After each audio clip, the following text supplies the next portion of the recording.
Hey everyone, it's Ivy again, your Night Phoenix. I'm going to go ahead and do another deck construction video here.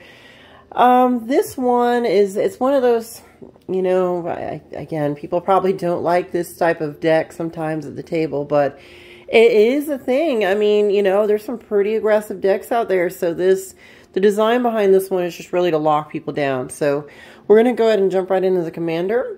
We've got Grand Arbiter Augustin the 4th. White spells you cost one less to cast.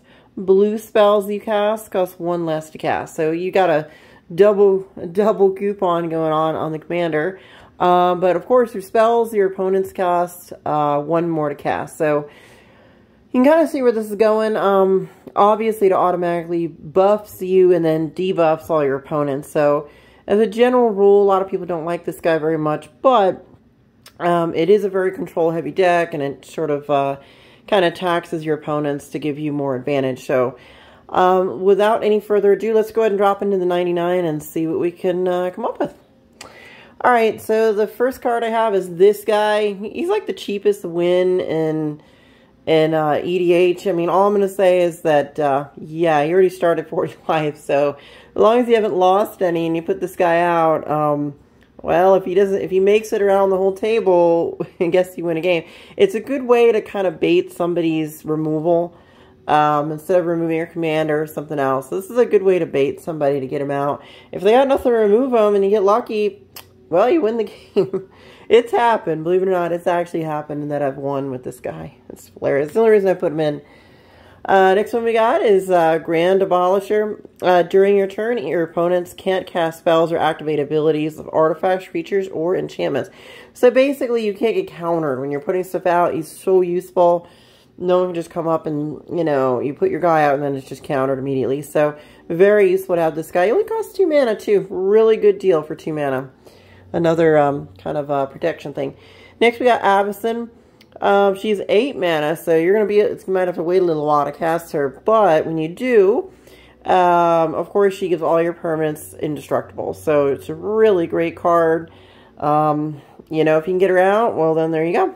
You know, you pretty much probably could win the game with this, you know, depending on what you're doing with the rest of the cards. So, you know, if you want to try to get her out, then I would do so. Next we got is Sarah's Emissary. When it enters the battlefield, you can choose a card type. You and creatures you control have protection from the chosen card type. So in this case, you might want to do like sorceries or instants, for example, to keep your stuff from getting countered. So definitely very, very useful. Or you could go creatures if there's a creature-heavy deck that you're facing. Esper Sentinel. Whenever an opponent casts their first non-creature spell each turn, draw a card unless that player pays X, where X is the Esper Sentinel's power.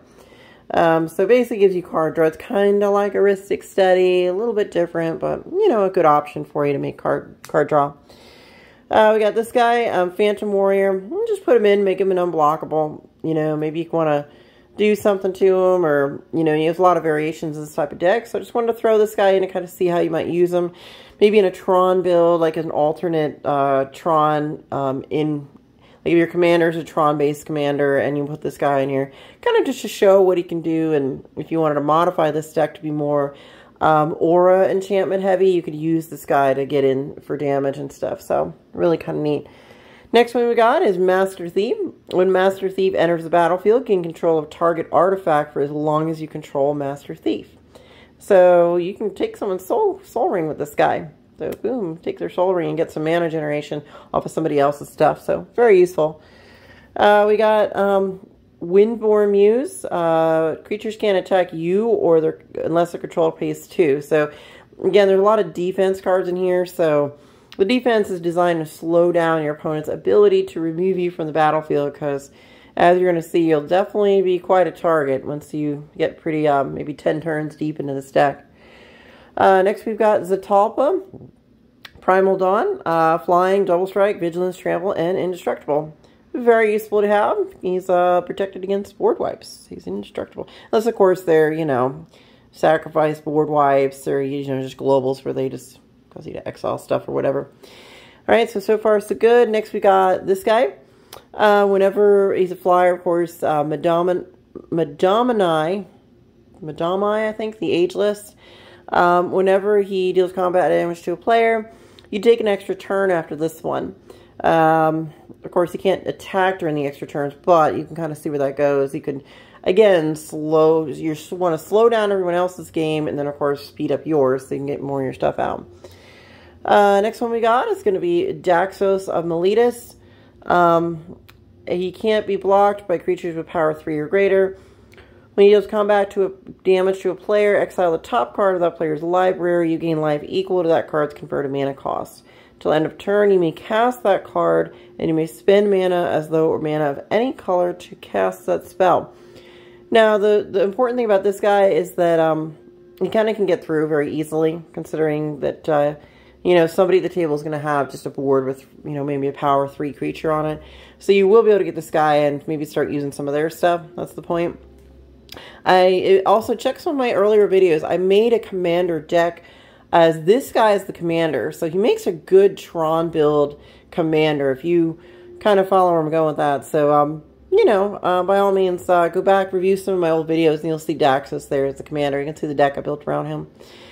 All right, the next one's going to be, we've got Michiko Kanda, True Seeker. Whenever a source an opponent controls deals damage to you, that player sacrifices a permanent. So it's a way to dissuade people from trying to attack you. So really useful. Next we're going to go ahead and check out is going to be Lavinia, Azarius Renegade. Each opponent can't cast non-creature spells with converted mana cost greater than the number of lands that player controls.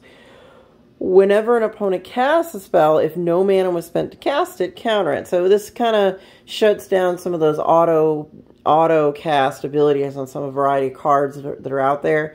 So it's a good way to kind of protect yourself from just, you know, getting wiped off the field real easily, just from people casting things for free. Thalia, Heretic Cathar. Creatures and non-basic lands your opponents control enter the battlefield tapped. So definitely helpful in Commander. There's going to be a lot of basics being run, so she's really useful to have. Spark Double. I put this in here because it's kind of a double vice if you go ahead and copy your commander. I just realized how good this card really is. If you have a really assertive commander that affects the battlefield significantly, you just really copy, you know, the Arbiter guy, the Augustin, and then, you know, well, you got another one. So all your spells are now 2 cheaper and everybody else's stuff is 2 more expensive. So definitely a good card to have. Or you can, you know, copy one of the other things in the deck. So, you know, it's definitely a good way to kind of, you know, add some extra oomph to, you know, the commander if you can get this out. Next we're going to go ahead and look at is going to be Unsettled Mariner. It's got Changeling. Whenever a permanent you control becomes a target of a spell or ability an opponent controls, counter that spell or ability unless its controller pays 1. Very useful. Next we've got is going to be Steward of Argy. I think his name is Bayard, I believe, if that's how you say that. He's got Vigilance. Creatures can't attack you or Planeswalker you control unless the controller pays 1 for each of those creatures. So really super useful for him. Next we've got a really big beefy angel. Linvala, Keeper of Silence. Activated abilities or creatures your opponents control can't be activated. So a lot of things out there will have something on the card that allows them to, you know, mess with your field or other people on the table. So really, really good lockdown card for the rest of the battlefield. Next one we've got is Angelic Arbiter. Each opponent who cast a spell this turn can't attack with creatures. Each opponent who attacked with a creature this turn can't cast spells. So, again, the idea is you want to slow down your opponents and speed up your game and get more of your stuff out, you know, as opposed to letting them walk all over you while you're over here just being kind of a turtle, just slowly putting stuff out and, you know, just wenching down the game. Honestly, this is really a kind of deck that just kind of can grind the game to a halt and just make you sit over there in your fort and just hiding out in your little protective fort the whole time. It's a fun deck to play and just kind of chill. If you just want to be at the table and just be that one, like, you know, nail that no one can hammer down, this is the kind of deck you build, I guess. Spells your opponent's cast that target a creature or planeswalker you control costs 2 more to cast. And if you want to, you can go ahead and create the wizard and draw a card and discard a card. Okay, pretty good there. Next we got is Jobin, Hand of Control. Artifacts, instants, and sorcery spells your opponent's cost 1 more to cast. So, you know, again, you're taxing down your opponent's ability to cast things with their mana. Next we got is this guy, Narset, or actually Curl, Narset, Parter of Veils. Each opponent can't draw more than 1 card each turn. So that kind of shuts down people's, you know, Rustic Studies and some of the other stuff. So definitely very helpful when you have people that can draw 2 and 3 and 4 and 5 cards on stuff. That locks them down to 1. So very helpful. If you want to use the -2 ability, by all means, but you probably are just going to want it for the you know, the static effect is a big help. And of course, this guy, you cannot make this deck without this guy. He's not banned yet. I'm surprised he's not banned, but each opponent can cast spells only time they can cast a sorcery. So there are no, you know, instants are pretty much shut down on your turn. They can play it on their own, but they can't play it on yours, or, you know, it really shuts down Flash, a lot of the other things going on that could be a problem. Of course, until your next turn, you may cast the sorcery spells as though they had Flash. You can plus his ability, and then on their turn, go ahead and play your sorceries at Flash speed. So really super good way to get that stuff out. Next we got is going to be the bug. This Dark Seal mutation, you want to drop this on someone's commander. If they have a really assertive, aggressive commander, just go ahead and drop this on them. It's indestructible. So if somebody has a board wipe, their commander is fundamentally locked down. They really can't get to it unless there's one of those board wipes that removes permanents or exiles things. But this, just a regular destruction board wipe, good luck. It's an indestructible bug, and the commander's underneath it. So it's a good way to lock out someone's aggressive commander that has, like, you know what I'm trying to say here, like activated abilities on the card or things that could get really ugly really fast. So just turn it into nothing with this card. Next we got is Imprisoned by the Moon, or Prison in the Moon, excuse me. Again, same idea. You can lock down another player's commander with this. Enchanted permanent is a colorless land with, you tap it, you get a colorless mana. And it loses all other card types and abilities. This is a super lockdown because it's as good as like an Obulette almost in terms of like getting it off the battlefield without moving it into the graveyard. So the rule with commander is if it hits the graveyard, if it goes to exile, you know, player, I think they remove the tuck rule where you can't tuck it in your library either. But this will remove commanders, just like the bug. It turns into a land. It just transforms it. So the card fundamentally just vanishes off the battlefield. And even board wipes, unless you have land destruction, well, not a lot of people run that. So this is a good way to get rid of a really, really annoying commander. Next we got is Overwhelming Splendor. If you can get up to the 8 mana, yeah, this is a pretty rough thing to do to somebody. You're basically locking out one of the players at the table with this. Enchanted player can't activate abilities that aren't mana abilities or loyalty abilities. And all their creatures are 1/1. Yeah, basically shuts them all down. They'd have to be able to get rid of the enchantment to, you know, fix that problem. Counterbalance, whenever an opponent plays a spell, you may reveal the top card of your library. If you do, counter that spell if it has the same converted mana cost as the revealed card. Next we got is Mind's Dilation. Whenever an opponent casts his or her first spell each turn, that player exiles the top card of his or her library. If it is a non-land card, you may cast it without paying your mana cost. Now you notice I didn't have a lot of creatures in here. The idea is for stuff like this to happen, where you can start getting stuff off of other people's decks and things. So definitely gets helpful when you have that kind of thing going on. Next we got is Omniscience. You can get up to 10 mana. You may cast spells from your hand without paying their mana cost. They just pull up, draw cards. They go on the battlefield. Or just cast spells. They're free. Next we got Sphere of Safety. Again, it's a turtle card. You're going to have a lot of enchantments in this deck. So, I mean, you just turtle up with this one. You know, makes people, obviously, they have to pay mana just to attack you. So, probably not going to get attacked very often if you start stacking these and have a lot of enchantments out. This one's pretty much a staple in Commander. If you're running blue, you're going to run Rustic Study most of the time. Dissipation Field, if, you know, if they have a little pinger and they're trying to ping you for 1 damage, and they try to do it infinitely or something, from what I gather, if they hit you with it, as soon as it deals the damage, then it would go back to their hand. Now, if they can multiply 1 ping and turn it into like 1,000,000 damage, you're dead. But if you can, you know, it's like one of those things where you have to tap and it taps infinitely, like people say they do, and it does 1 damage, then you can prevent that kind of thing with this card because it just punts it back to their hand. Of course, any other creatures that might be coming in your way, this card will punt it back to their hand, so it's very helpful. Next we got is Biden of Thessa. Whenever a creature you control deals combat damage to a player, you may draw a card. So, you know, you can take the Arbiter if you want and try to get him in, and you can get a card with this. And of course, you can kind of force your opponent to attack this turn if able. Here's a good example of how this might be useful. Okay, let's say you do have those, you know, like the card I just showed you, the different protection cards out, where people have to pay mana to attack you. You can force somebody to tap to attack, but they can't pay the mana to attack you, so they're going to force them to attack the other players at the table. So you're fundamentally using this card in a way to use somebody else's creatures to attack the other players at the table.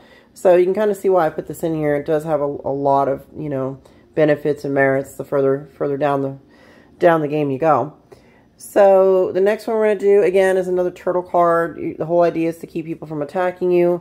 They can't attack you unless they pay 2 for each creature that they are attacking you with.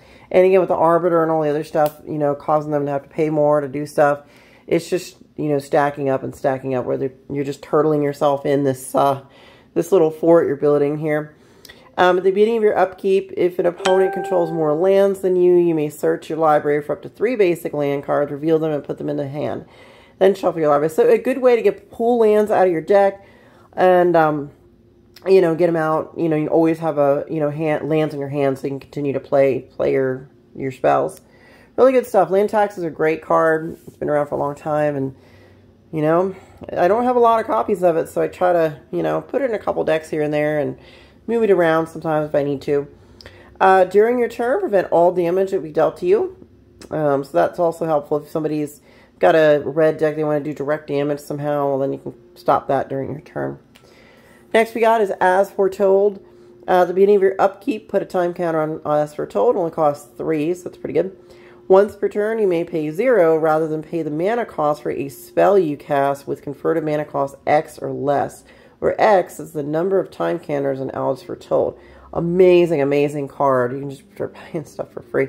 You know, this also can be abused in a counter deck. Remember, if you have ways to add additional counters, you can pretty much make your stuff almost free very quickly if you have a counter manipulation deck where you can move counters around. So really super useful.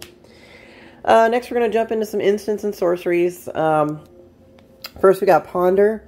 I'm pretty sure you know what it does. You know, it just allows you to scry 3 and you can draw a card. So really useful. Next, we got is Time Wipe. Return a creature you control to its owner's hand, then destroy all creatures. Basically, if you have a problem, you put, you know, the Arbiter in your hand and then destroy all the creatures. If you have a major problem where you have to push a nuke button. Next card we got is Supreme Verdict. It can't be countered, and you can destroy all creatures. So, again, another nuke button. So it's good to have at least 1 or 2 Void Wipes when you can get them. Here we got, it's going to be Narset's Reversal. Copy target instant or sorcery spell, then return it to its owner's hand. So you're going to notice there's a lot of instants and sorceries in this deck. These are all instants, of course. So you can actually target your own spell and then dupe it, and then this card, it looks like, goes back to your hand. So then if you have more mana, you can cast it again and keep doing this stuff over and over again. It's really super useful. I'm, you know, not going to complain about that one. Next we got is Cyclonic Rift. Return target non-land permanent you control. I think everybody knows what Cyclonic Rift does. You can win the game with this if you know what you're doing. Angel's Grace.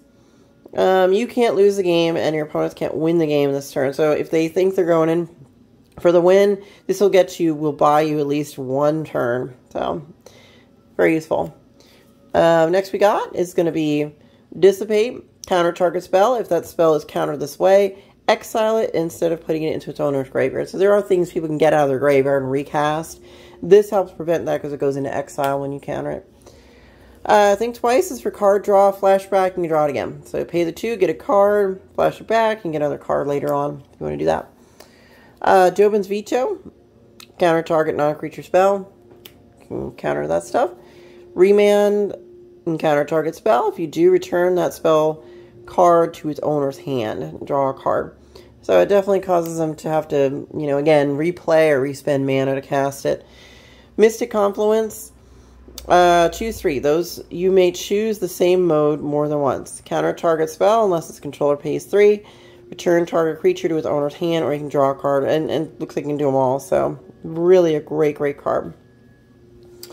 Next we got is Path to Exile. I'm sure you know what it does. This is for removal. We're going to do next is Icy Blast. You can tap people's creatures. If you control a creature with power 4 or greater, those creatures don't untap during their controller's next untap step. So it just, again, the idea is to kind of just slow people down. Next we got is Counterspell. I think you know what it does. Counters a spell. Very useful. Swords to Plowshares. Again, another removal, targeted removal. And last but not least, on our Interrupt, or in this case, Interrupt was the old name that they used to call Instance. So it's the same thing, it's just they called them Interrupt like this far back. This is like Stronghold maybe, 1997? Actually, it's on the card, isn't it? Yep, 98 actually. Okay. So, yeah, just counter spells, and it costs people an extra 3. Again, you're just taxing people when they play their games. So, you know, it definitely makes for a very interesting interaction. But you're that player that you can actually, this is what I call a good social deck, and I'll explain why. A lot of times, you notice it's not very aggressive. There's not a lot of cards here that are beat sticking people, but if they hit you or they're trying to attack you, it doesn't really help them.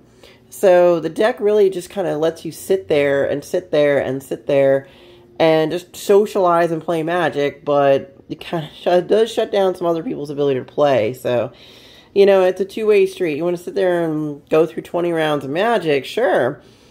With something like this, you could do that. But keep in mind, it's going to eventually wear people down. They're like, can we not play the Arbiter deck? Thank you. We just want to play a quick game of Magic. If you're going to play a quick table game of Magic and want to get through like 10 or 12 or 15 rounds and not go to 25 or something, then you don't want to play this deck. But if you do want to be that person that's like, troll the table, you can even improve this deck and even more troll worthy with like put a Winter Orb in there and some other stuff, and you'd be surprised. So just quick, we're going to get into some of the rocks and some of the artifacts, and then I'll, let you guys go. So we've got Hedron Archive. You can see what it does. It's a rock, and you can also use it for card draw. Next, of course, we have is Worn Power Stone. I think you know what it does. We've got, of course, the Arcane Signet. Next, we've got a Soul Ring. I'm not going to explain it. Of course, we've got a Talisman of Progress. It gives you your dual color mana. We got some artifacts. We've got Ward of Bones. Each opponent who controls more creatures than you can't play creature cards. The same is true for artifacts, enchantments, and lands. So if you're low on stuff, you get this out. Nobody else can really play anything until you, have more stuff on your battlefield. It's a good way, again, to kind of turtle yourself in and just be like, I wish the turtle was in this color. I'd put that, remember that turtle commander? I would use him in this deck if he was in these colors. Of course, this is a signet. No big deal. It's more of a rock. Next, of course, we got Mana Web. Whenever any land target opponent controls is tapped for mana, tap all lands he or she controls that can produce any type of mana that land can produce. So a good way to shut down people's mana production, if they just lock them out of all their lands so they can't cast instants on your turn. Again, another tax card. Spells your opponent's cost 2 more to cast. At the beginning of your end step, each opponent loses 1 life. So, not really aggressive, but it's just going to kind of slow them down even more. Of course, you can speed up your blue spells. Make your blue stuff one colorless less to play. And last but not least, this one, again, another lockdown card. I think you get a theme here of this deck. It's designed to just be like, it's going to sit here and slow the game down. Players can't activate Planeswalker's loyalty abilities. At the beginning of your draw step, draw an additional card. Spells you cast cost 1 less to cast, and creatures you control get +1/+1. So, you know, I mean, there's not really like a heavy hitters in here. You probably just might be pinging people. I might throw in the infect guy. There's like a little blue infect guy or something I could put in here. I think it's either blue or some color, but I might put him in here. So let's go ahead and say Gates of Ispell. These are just your non-basics, and then we're going to be done with all this. So Gates, we're going to say this is Opal Palace. You can see what it does. Path to Ancestry. See what it does. Myriad Landscape. Again, you want to get some card draw. This is really just for tutoring for lands. It's just, you know, mana ramp. Command Tower, I'm not going to explain it. A Darkar Wastes. It's, you know, it's a dual mana producing land. Forge of Heroes, you can choose target commander that entered the battlefield this turn. Put a +1/+1 counter on if it's a creature, and a loyalty if it's a planeswalker. Reliquary Terror, you never know, you might get past seven cards, so that might be useful. Hallowed Fountain, it's just a, you know, yeah, anyway, a shock land. We got this one, Port Town. Glacial Fortress. Prairie Stream. Flooded Strand, it's a fetch land, so maybe let's do get a land. And of course, that should do it. Alright, at this point we are all set to go. I hope that you enjoyed watching this deck. Again, this is for Grand Arbiter Augustin the 4th. All I would say here is just, yeah, this is a pretty, it's more of a fun deck just to make the guy, and I'm sure you bring him out once. You probably don't want to keep bringing him out every time. So if you just want to have a conversational game of Commander, this is really a very casual deck. It is kind of aggressive, but there's not a lot of things to kill people in here. You know, I'm going to probably upgrade it and just see how much I can break the deck on another video and make it super powerful and have like billions of tokens or something, or we'll figure something cool with this guy. I just wanted to kind of get him on deck here. We can see kind of what we're doing. Hopefully, you know, building this deck is something that might interest you, and if you're new to Commander, it's not that expensive to make this. There are a few cards in there that are kind of pricey, but, you know, this kind of theme is pretty well represented in Magic cards at a lower cost. Nobody really likes to do this sometimes. Some people do. You know, it just depends on what you want to do. So, hopefully, talking about this guy and kind of giving you some nifty ideas about how, you know, how he can be used and stuff is helpful in your deck construction. Again, there's a lot of ways to work with this guy. I picked some just, you know, a variety of different cards from my collection to add to him to, you know, kind of be on theme of the whole tax, lockdown, and, you know, counter kind of thing. So, great. It was wonderful making another deck for you guys. Please like and subscribe to my channel. Certainly, I'll be doing more of these. You're going to notice there's going to be more and more of these coming out over the next few weeks. But certainly, the Night Phoenix ascends.